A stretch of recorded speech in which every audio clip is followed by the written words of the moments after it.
Assalamualaikum warahmatullahi wabarakatuh. Perkenalkan, saya Fauziatun Nazilah, peserta pelatihan dasar CPNS 2021 PPSDM Kemendagri Regional Bandung, Angkatan 5 Gelombang 13 Kelompok 4 Kota Cirebon. Saya akan memaparkan infografis alur pelayanan instansi sebagai salah satu syarat pemenuhan tugas distance learning. Infografis pelayanan instansi dalam penerimaan peserta didik baru.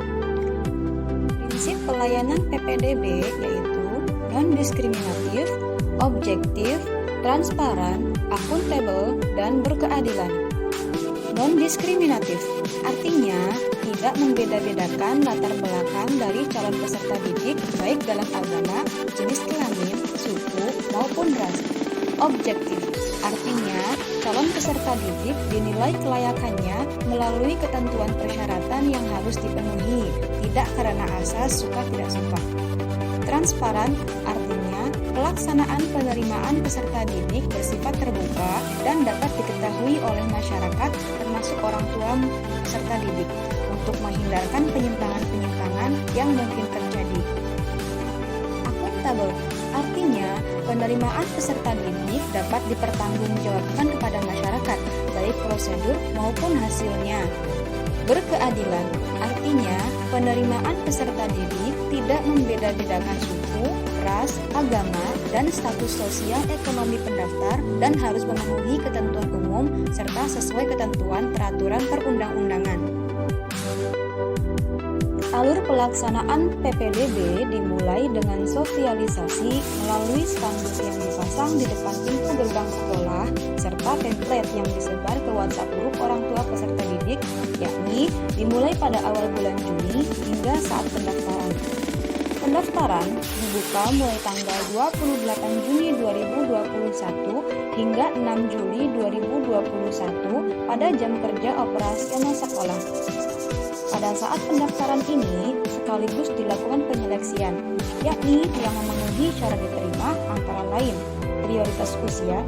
Batas usia minimal diterima adalah lebih dari atau sama dengan 6 tahun. Jika anak berusia kurang dari 6 tahun, otomatis akan dikembalikan ke orang tuanya.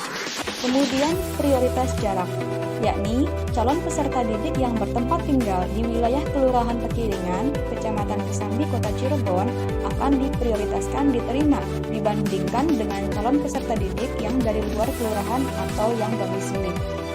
Calon peserta didik dari jalur ini sebanyak 80% dari jumlah kuota peserta didik yang diterima. Selanjutnya yaitu prioritas afirmasi.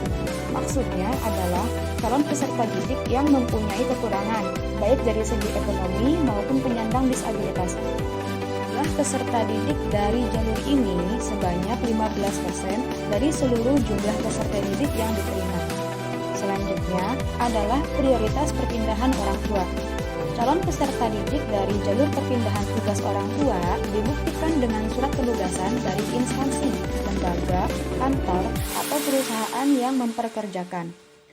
Kemudian, peserta didik yang sudah diterima kemudian melakukan daftar ulang pada tanggal 8 sampai 10 Juli 2021 pada jam operasional sekolah. Sementara itu, persyaratan pendaftaran penerimaan peserta didik baru di SD Negeri Suradinaya antara lain yang pertama, usia lebih dari atau sama dengan 6 tahun, membawa akta kelahiran asli dan fotokopi, membawa fotokopi kartu keluarga, membawa fotokopi KTP orang tua, serta mengisi formulir pendaftaran. Bagi orang tua dan masyarakat yang membutuhkan informasi mengenai PPDB ini dapat menghubungi guru di sekolah atau menghubungi nomor yang tertera di spanduk dan template. Sekian pemaparan infografis dari saya. Wassalamualaikum warahmatullahi wabarakatuh.